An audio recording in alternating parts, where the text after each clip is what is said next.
Hello, my name is Pamela Rose and today we're going to talk about ornaments.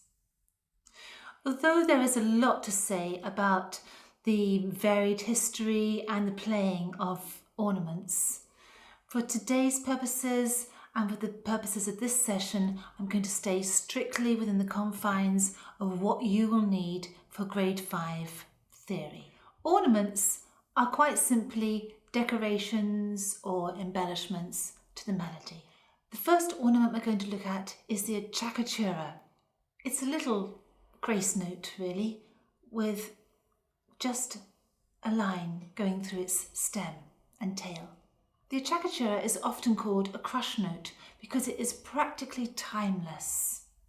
If I were going to play a acciaccatura, it would sound like this. And now I'm going to play the example to show the acciaccatura once more.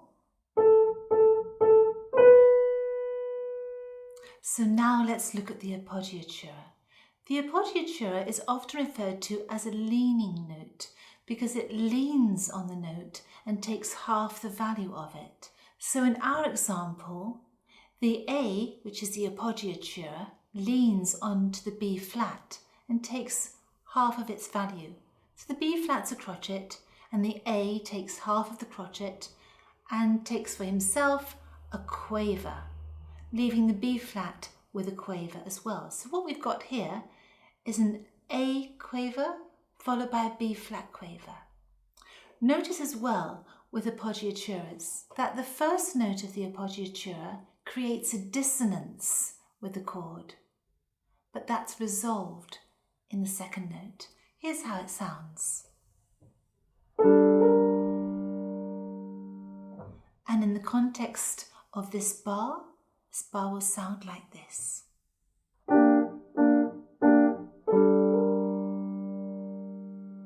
So now we come on to the turns. Turns can be played in a variety of ways, but the basic pattern of a turn remains the same. In a turn, which is quite often referred to as the upper turn, we start on the note above the note. Then we play the note, then the note below, and then the note again, in quick succession, like this.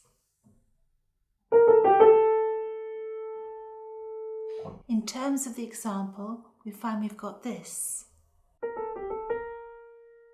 Then we move on to the lower turn, which is the same sign for a turn, but with a line going through it. And we just basically turn the turn upside down.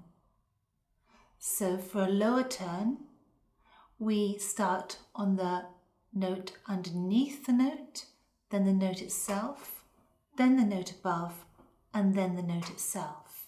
So for a turn on the note A, it would sound like this. And within the context of the example, he sounds like this. Lower turns are rarely used nowadays, but for the purposes of grade 5 theory, we should know about them. So now let's have a look at mordents. The mordent is quite often referred to as the upper mordent and is simply the note above, and then the note played in quick succession, and it will sound like this. In the context of the example, it sounds like this. The lower mordent is just the opposite really.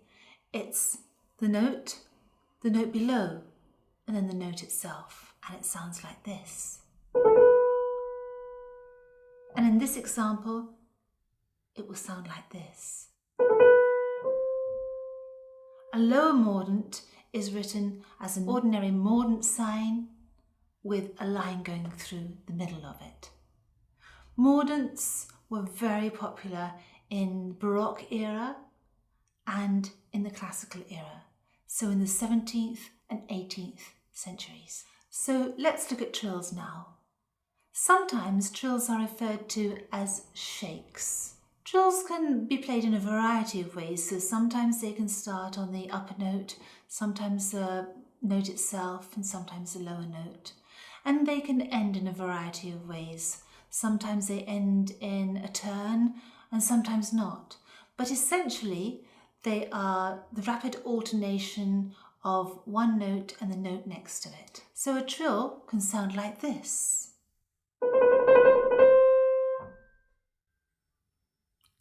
In the example, the trill sounds like this.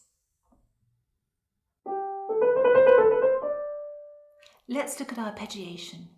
The sign for arpeggiation is a little wiggly line that goes down a chord. And what it's asking us to do is to play the chord, the notes of the chord, in quick succession all the way up, holding them on as we go, like this. Sometimes we see that wiggly line, which means arpeggiation, with an arrow pointing downwards. This simply means that we play the chord in the same way, but this time descending. Look out for ornaments when you're listening to music. Look out for mordents and trills and turns, and if you can, appoggiaturas. These ornaments were all used extensively in the Baroque and the classical eras, and it will help you to recognize those eras. Connect everything that we learn theoretically with the music that is around you. In the next session, we'll be talking about orchestral instruments, and I'm looking forward to seeing you there.